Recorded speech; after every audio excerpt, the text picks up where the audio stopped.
Vamos retomar os trabalhos. O conselheiro Igor vai chegar um pouquinho mais tarde, então eu vou dar início aqui ao painel Defesa, Segurança e Infraestrutura Críticas.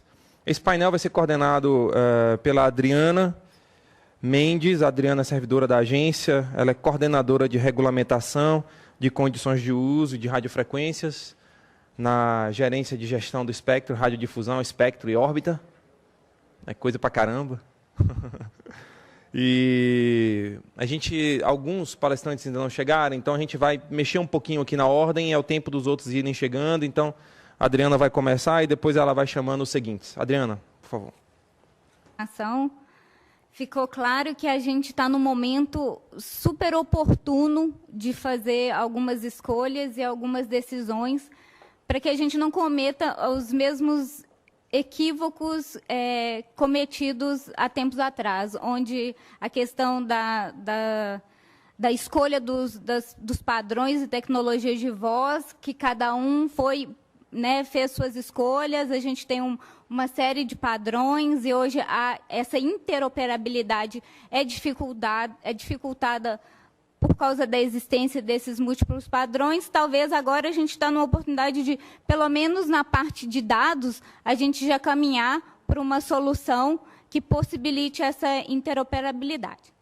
Então, encerradas as apresentações, eu convido os palestrantes para a gente compor a mesa, para a gente abrir os debates e logo em seguida para perguntas. Além dos palestrantes, eu convido também o Sérgio Guedelha. O Sérgio é diretor da Guedelha Associados e é consultor da Rumo ALL.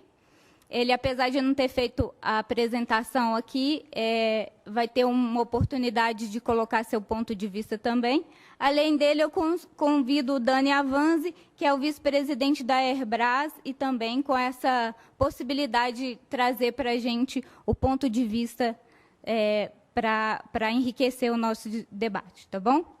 Então, por favor, Dani, Ângelo Canavitsas, o general, desculpa, e os demais participantes, por favor.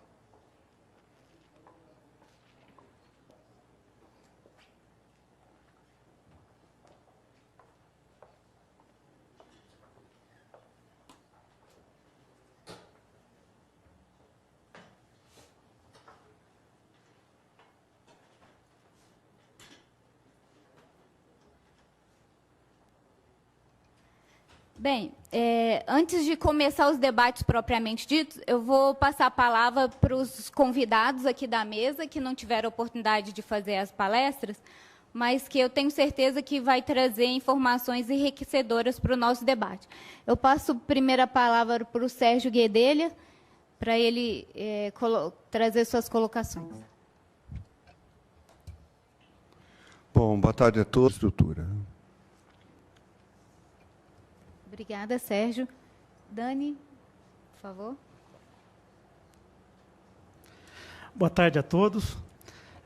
Primeiramente, queria agradecer ao Conselho da Anatel, especialmente o conselheiro Igor, o Luiz Renato Gifone, assessor dele também, que possibilitou a construção desse debate. E o simples fato de estarmos aqui hoje, eu entendo que denota uma consideração e um apreço da Anatel pela sociedade. A Anatel quer conhecer as demandas da sociedade. Isso é muito importante para a questão da universalização, a questão do acesso ao espectro por todo cidadão brasileiro.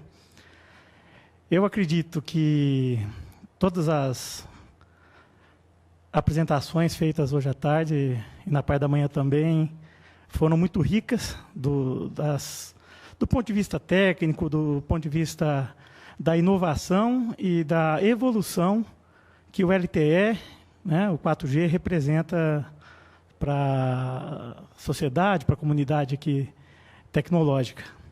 Então, não vou discorrer sobre as questões aí de aplicações, porque todos já sabem e eu seria repetitivo. Como todo discurso tem começo, meio e fim, o meu é bastante breve. Eu queria aqui saudar o Exército Brasileiro, na figura do general Santos Guerra, que tem sido um patrono e tem tido um ímpeto missionário no sentido de levantar essa bandeira e também, lembrando do começo, meio e fim do discurso, exaltar a figura do nosso patrono das comunicações brasileiro, Marechal Rondon, que por volta de 1890 lançou todas as linhas de telégrafo e começou o que é a telecomunicações do Brasil hoje. Se hoje existem redes, o começo teve como base o ímpeto, a coragem, o destemor desse grande brasileiro que foi Marechal Rondon e também de toda a sociedade aqui representada, e especialmente ao Exército Brasileiro, que é a continuação desses ideais de servir a pátria. Parabenizar mais uma vez a iniciativa, essa fibra com que o Exército Brasileiro tem defendido essa bandeira em prol da sociedade. Lembrando que o Exército hoje vai além, né, de defender as nossas fronteiras, e hoje ele também tem funções de segurança pública, né, ou seja, está indo além do que é a sua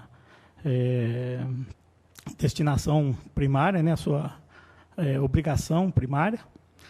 E, por fim, convidar e pedir para a Anatel atender e também analisar esse pleito de conceder os 10 mega adicionais, porque, por mais que essa faixa do espectro possa reverter em algum benefício financeiro, né, isso aí é uma necessidade de governo, que é pontual, e o que está sendo tratado aqui é uma necessidade de Estado. O Estado é a perpetuidade de uma nação, de um país. Os governos passam e o Estado fica. Obrigado a todos mais uma vez, e o que eu tinha para dizer era só isso. Obrigada, Dani. Agora, iniciando propriamente os debates, eu gostaria eu queria agora abrir para perguntas para o pessoal aqui da plateia. Eu vi que aqui, os e-mails, não tem nenhum questionamento. Eu queria saber se alguém da plateia quer colocar algum ponto de vista ou mesmo fazer algum questionamento. A gente tem uma pergunta ali. Cadê o pessoal com o microfone? Eu pediria que você se identificasse e logo em seguida fizesse o questionamento, por favor. Meu nome é Matheus Inácio, agente de telecomunicações da Polícia Civil do Estado de São Paulo. Antes, gostaria de perguntar se é aberto as perguntas referentes ao primeiro e ao segundo bloco. Com relação ao painel inteiro. Tá. Como eu havia dito para o conselheiro Igor, por se tratar de uma questão mais específica, eu gostaria de fazer agora na verdade, não é um questionamento, não é um levantamento. A respeito da faixa de 450 a 470 MHz. Todos nós aqui sabemos que se trata do filé mignon, do espectro radioelétrico, né? Isso daí foi bem discutido. E o que acontece hoje é o seguinte: nós ainda temos essa faixa ocupada para serviço limitado privado e serviço limitado especializado, apesar dela ter recebido um corte significativo, como disse o nosso responsável aqui pela segurança pública do Rio de Janeiro, né? Então, mas nós ainda temos bastante serviços lá voltados para a infraestrutura aeroportuária, segurança pública, operando, logística, né? Só que hoje acontece o seguinte: se nós escolhermos ali um dos canais para operar, obrigatoriamente esses canais eles têm que ser colocados de forma duplex, né? Já foi colocado através da Airbras anteriormente, e eu não sei se foi entendido de forma confusa, né, o que se pretendia fazer, mas é usar uma das pernas desses canais para fazer uma operação de forma simplex. Esse tipo de operação hoje não é possível, de acordo com a resolução de 450 a 470 MHz, e teve, a princípio, uma resposta por parte da Anatel que dizia que era uma faixa extremamente cobiçada e que ofereceu a faixa de 380 como uma possibilidade. Agora, tem uma questão do ponto de vista técnico que eu gostaria de abordar. É negado hoje o uso de comunicação simplex, mas é autorizado duplex. Obrigatoriamente, quando eu faço uso de um canal duplex, eu tenho que colocar uma estação base repetidora, para conseguir colocar um sistema funcionando. Não necessariamente todos os sistemas eles têm que operar com uma estação base repetidora. Basta fazer uma análise em alguns setores e a gente vai ver que uma comunicação ponto a ponto ela atende bem essa necessidade. A comunicação ponto a ponto ela pode ser usada também em caráter emergencial, quando uma comunicação de uma repetidora ela cai, um ponto nó de um sistema, né, numa situação emergencial. Então, existem várias aplicações críticas que podem ser usadas, né, com a comunicação simplex. Outro ponto que é interessante é que eu fiz alguns testes no sistema Instel com cadastro de estações, e é possível na faixa de 380 cadastrar faixa simplex. Entretanto, não na de 450. Ambas são muito parecidas em sua essência, não tem nada que me impeça. Aliás, eu acredito que ambas impeçam, né? Mas só uma delas não é autorizada. A de 150 MHz fica nítido ali no corpo da resolução, que realmente é autorizado para simplex. Então, assim, resumindo a história, mas precisava de qualquer forma fundamentar isso. A questão é uma questão técnica, né? Ou a questão é uma questão da regulamentação, a forma que foi interpretada, não querendo nadar contra a correnteza. Eu sei que é uma faixa extremamente disputada, mas se os canais lá já estão disponíveis, por que não usar de uma forma de fato eficiente, né? Essa é a minha pergunta. Com relação ao refarming do 450, praticamente 10 MHz, 10 mais 10 MHz que eram disponibilizados para N aplicações foram reduzidos a 2 mais 2 nessa faixa. Então, quando a gente fez essa redução a verdade, a gente condensou todo mundo ali em 2 MHz, a gente acreditava, pelo menos era o que à época, os levantamentos mostravam, que esses 2 mais 2 iam ser insuficientes para os sistemas duplex que já operavam na faixa.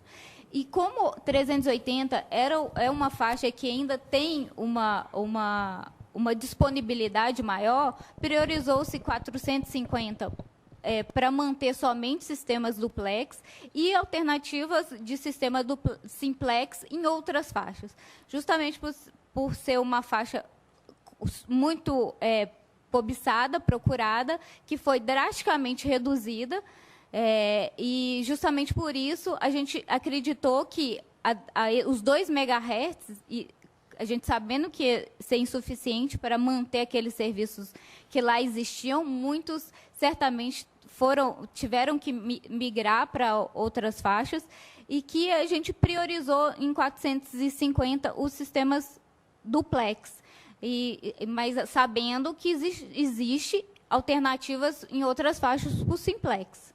Foi essa mas nada impede de que hoje a gente levantar e a gente perceber que tem espaço para utilizar sistemas simplex ali naqueles 2 MHz que hoje são disputadíssimos, não vejo problema de rever, entendeu?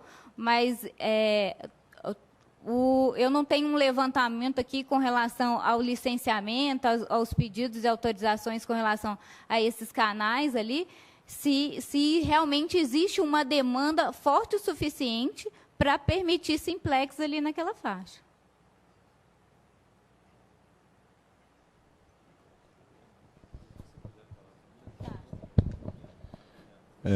Boa tarde.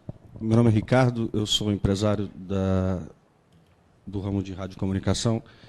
E quando a Anatel diz que na faixa de 380 a gente pode usar o sistema simplex, ela simplesmente ignora que os sistemas operando em 450 MHz não podem, e tecnicamente é impossível a gente programar esses sistemas em 380.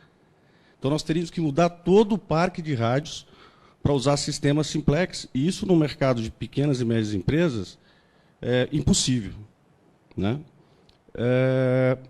Dito isso, e com essa abertura que a senhora está dando para analisar casos específicos, qual seria o caminho, né? A senhora está dizendo que se tivesse um volume grande de solicitações nesse sentido, o sistema não permite que a gente cadastre sistemas simplex. Então, a gente não consegue quantificar. Obviamente que existem centenas, milhares de equipamentos em 450 necessitando de uma autorização para usar canal simplex.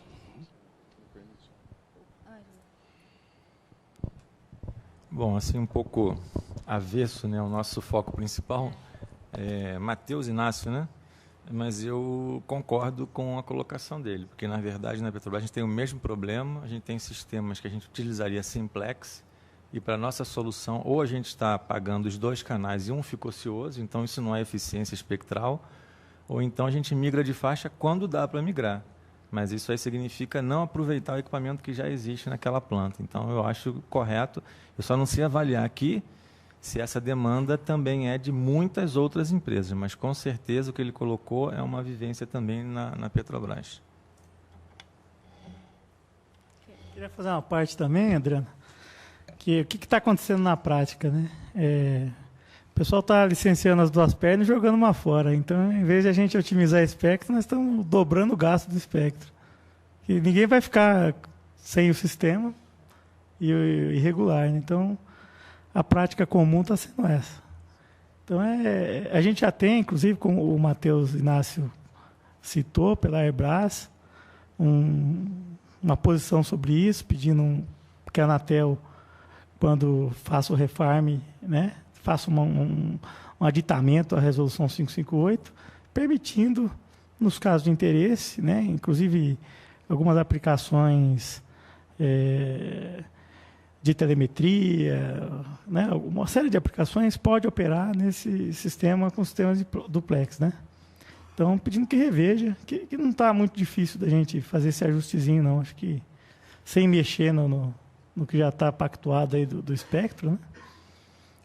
Não é uma solução difícil, a gente só tem que estudar realmente se essa possibilidade é realmente, se essa alteração, se realmente vai trazer mais benefício para o uso dos canais. Se for detectado isso, que a possibilidade de uso de canais simplex vai trazer um melhor uso dos canais, a Anatel sempre está disposta a rever a regulamentação de forma a possibilitar o melhor uso possível. Agora, a solicitação e o questionamento tem que chegar de forma embasada, né? Aqui já colocou a Polícia Civil, né, de São Paulo, a Petrobras, e certamente, se essa solicitação chegar de forma embasada e que nos nossos estudos a gente verifique que realmente o melhor uso é permitir simplex na faixa, a gente não tem problema nenhum em rever a regulamentação. Bom, eu acho que o Ronald ali queria colocar também alguma questão.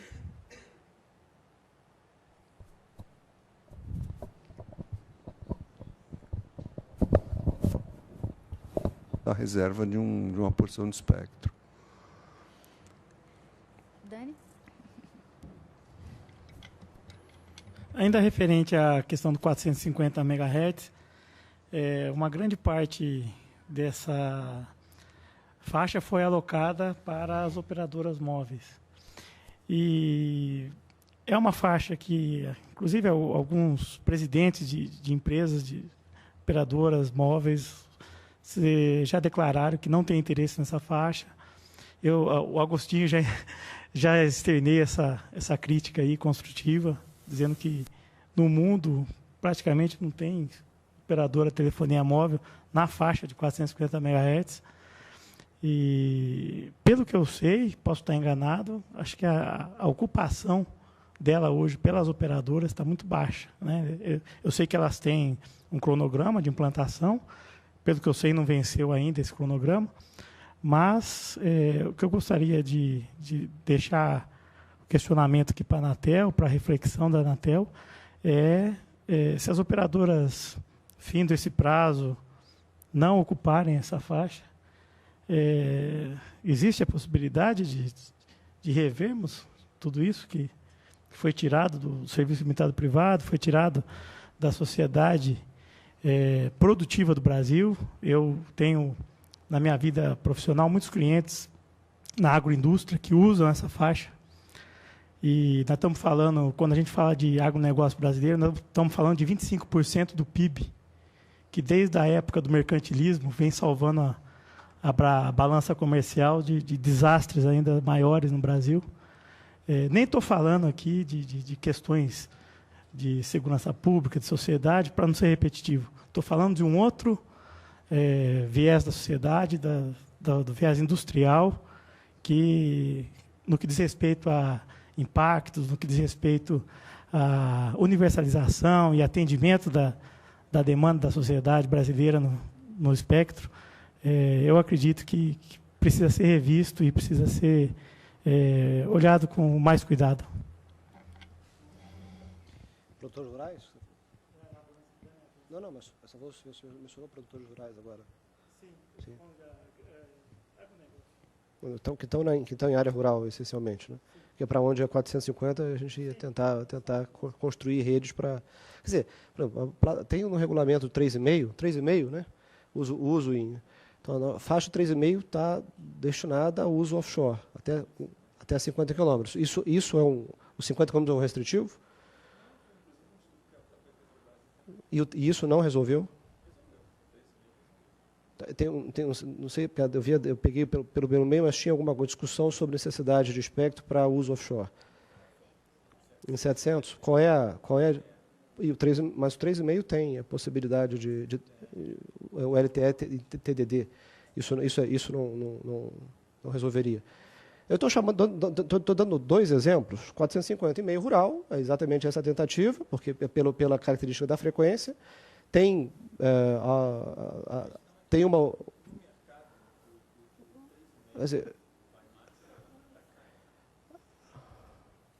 a questão é que do mercado 3,5 de WiMAX ele está realmente em queda. Então, o LTE se apresentou como uma solução muito mais robusta e de futuro. Esse é o detalhe. A gente não encontra no mercado uma oferta de 3,5. A gente até tem alguns trials operando em 1,5 GB para também resolver a automação. A Conferência Mundial de Radiocomunicação, agora em novembro, vai dar uma ênfase enorme. O mundo inteiro está se movimentando. E no Brasil, a gente tem a questão do satélite, que é muito importante. Por isso, uma posição de oposição, de deslocamento, de destinação dessa faixa, porque ficou aqui ontem foi um debate muito claro sobre os riscos que nós corremos em compartilhar e forçar uma convivência entre serviço fixo por satélite e o MT na faixa de 3,5, mesmo usando uma faixa deslocada, mais distante. Esse risco existe, mas isso não é uma verdade numa situação offshore, a 50 quilômetros. Então, o mundo inteiro não está caindo, pelo contrário, vai crescer enormemente. O que eu estou colocando nesses dois exemplos é que existe... Então, a questão em grandes centros de transporte de passageiros em massa, né, é exatamente nos grandes centros onde a escassez de espectro se dá de maior ênfase. É exatamente nos grandes centros onde há a maior dificuldade de ter alocação estática de frequência, e não compartilhada ou não oferecida por um prestador profissional. Então, isso essas discussões todas precisam de muita fundamentação, né? E análise de impacto, quer dizer, alguém numa escolha, numa troca, sai ganhando, alguém sai perdendo. Critérios para decisão podem ser discutidos, precisam ser discutidos, e normalmente seria muito... E quando a gente fala de critérios, a gente fala de uma escolha política. E uma escolha política foge do âmbito da Anatel. Aqui, o que nós temos competência para decidir, em última instância, são aspectos técnicos, aspectos econômicos, subsidiando uma tomada final de decisão política. Quer dizer, se nós precisamos, se o CISNAC, né, já foi objeto de uma decisão política e vai ser fomentada a sua construção, esse é o tipo de orientação que facilita, se na criação do CISNAC, na discussão, no aporte já no PPA, houve também toda uma fundamentação contrastando todos os efeitos e impactos que isso pode, na construção, criar. Também não sei se a gente chegou nesse ponto. Estamos construindo, podemos continuar construindo. Sei que a Anatel tem um papel importante em relação a isso. Mas, em suma, estou dando exemplos de como é complicado para a agência, né? Radiodifusão. Ontem foi uma... o centro foi... bom, será que a faixa de 470.698 não está na hora da gente usar o recurso escasso dela?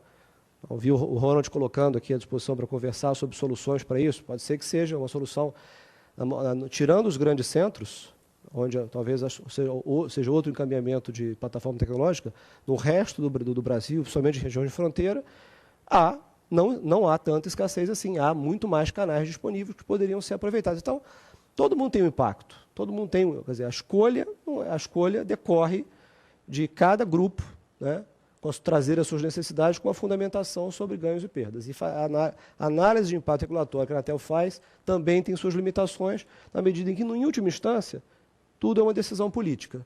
Afinal, é uma decisão política, né, que preside a escolha técnica que a Anatel faz de alocação de espectro. Mas, novamente, esse é o tipo de discussão que a gente precisa ter, né, preto no branco, totalmente transparente, cada um colocando com liberdade. A Anatel, o esforço aqui é que a Anatel esteja aberta, realmente, para ouvir, não no momento de uma consulta pública. Quando a minuta de edital ou a minuta de alteração de regulamento vai para a consulta pública, boa parte da discussão, boa parte da água já passou debaixo da ponte. Não é assim que se constrói nada. O que a gente está fazendo aqui é antecipando conversas, prevendo possibilidades alternativas que ainda estão em aberto em relação à alocação de gestão de espectro de forma geral.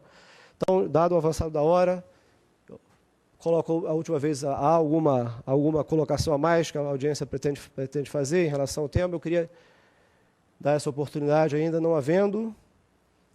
Agradecer novamente a todos que tiveram aí